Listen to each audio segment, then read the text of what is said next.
Doctor strange in the multiverse of madness was a fine movie. मतलब मैं ये नहीं कहूंगा कि वो 2016 के लेवल पे थी और ये भी नहीं कहूंगा कि बहुत ही बुरी थी like Thor love and thunder and Thor 2। लेकिन हम ये बात जानते हैं कि मल्टीवर्स ऑफ मैडनेस उस लेवल की मूवी नहीं थी जिस लेवल की मूवी हम उससे एक्सपेक्ट कर रहे थे।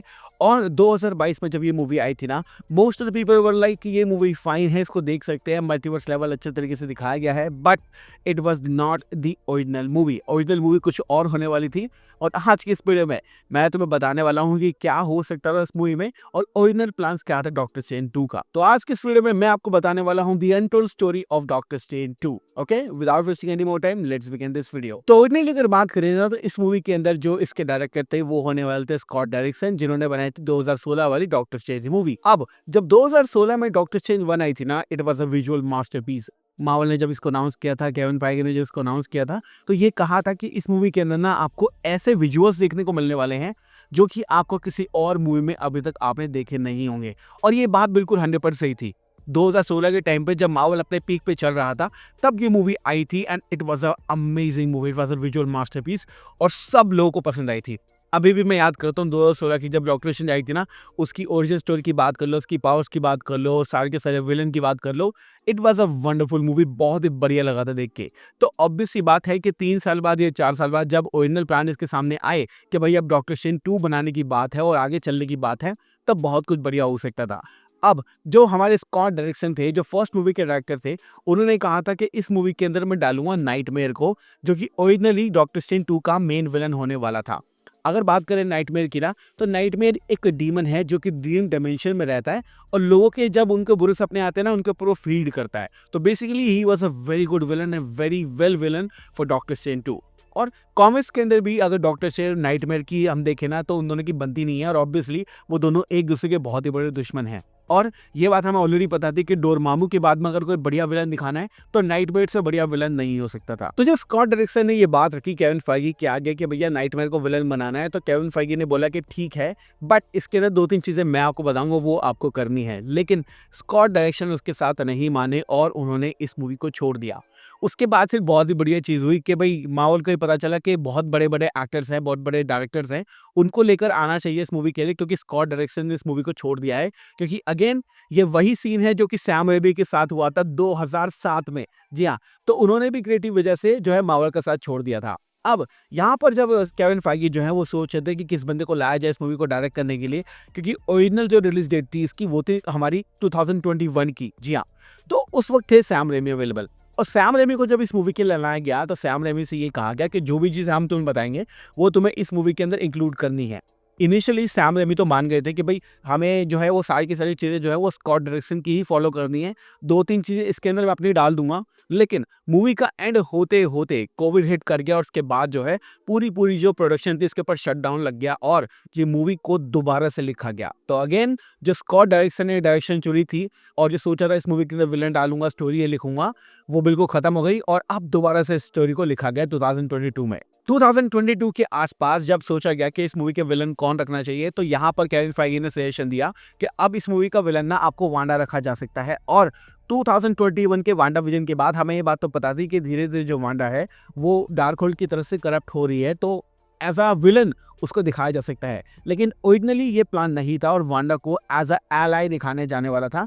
और यहाँ तक कि हमारे डॉक्टर स्ट्रेंज के बिल्कुल एंड में ना आपको ये भी देखने को मिलता है कि जो हमारा डॉक्टर स्ट्रेंज है वो वांडा के साथ मिलकर काम कर रहा है और नाइटमेयर को हराने का काम भी कर रहा है। हाँ, ओरिजिनली प्लान ये था कि मूवी के एंड आते आते ना, बिल्कुल एंड आते आते जो वांडा है वो पूरे तरीके से करप्ट हो जाएगी और डॉक्टर स्ट्रेंज 3 के लिए या फ्यूचर के लिए या एवेंजर्स के लिए उसको विलन बनाएंगे। बट डॉक्टर स्ट्रेंज 2 में वांडा को एज अ विलन दिखाना ही नहीं था, बल्कि एज अ फ्रेंड दिखाना था डॉक्टर स्ट्रेंज का, और यही ओरिजिनल प्लान था। और ये जो प्लान है ना एक्चुअली में आया था 2021 के वांडा विजन से। 2021 के वांडा विजन के एंड में हमें ये पता था कि कहीं ना कहीं शायद डॉक्टर स्ट्रेंज आ सकता है और कई लोगों ने थ्योरी बनाई थी इंक्लूडिंग मी कि डॉक्टर स्ट्रेंज इसके अंदर आपको देखने को मिलेगा। लेकिन केविन फाइगी के जब ये पास बात गई ना, तो केविन फाइगी ने एक बात बोली कि भाई मैं नहीं चाहता कि कोई वाइट बंदा बताए आके वांडा को कि तुम अपनी पावर इस्तेमाल कैसे करनी है।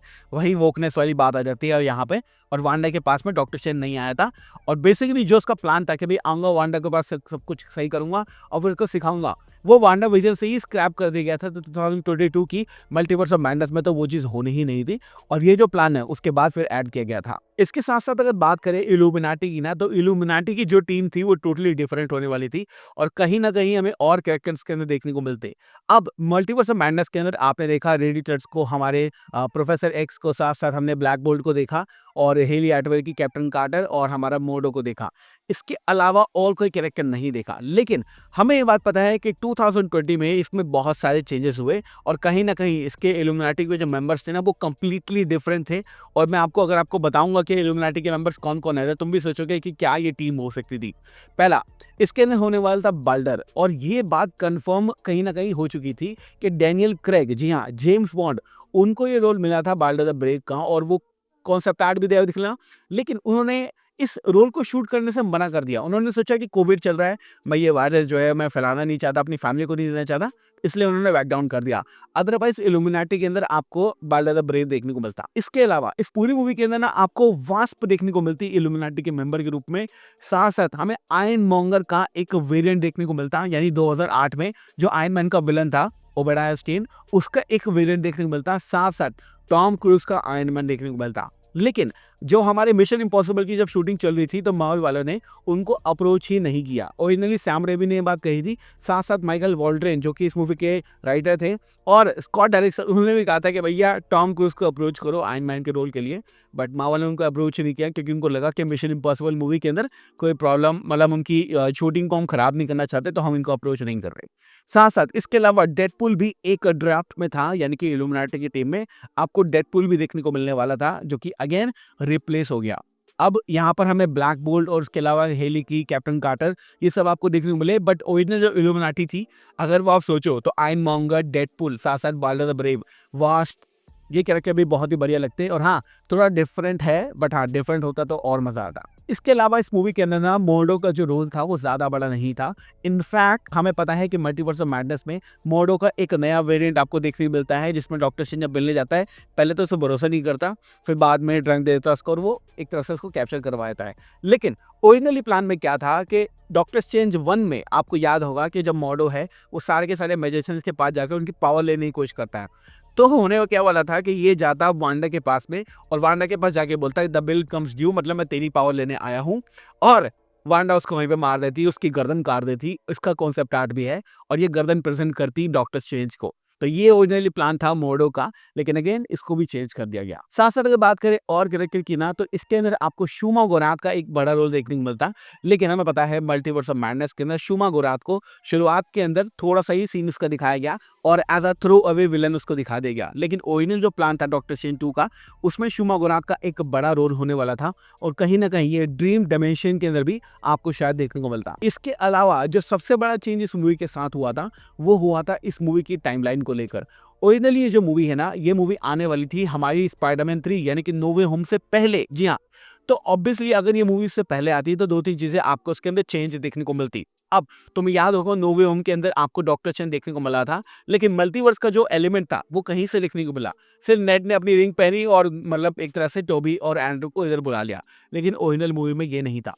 नो वे होम के अंदर भी इसका फर्क पड़ता। अब होता क्या कि ऑलरेडी डॉक्टर स्ट्रेंज को ये बात पता होती कि मल्टीवर्स क्या है, और जो अमेरिका चावेस का कैरेक्टर था, वो कैरेक्टर टोबी और एंड्रू को नो वे होम के अंदर लेकर आने वाला था, जिसकी कॉन्सेप्ट आर्ट भी आप देख सकते हैं।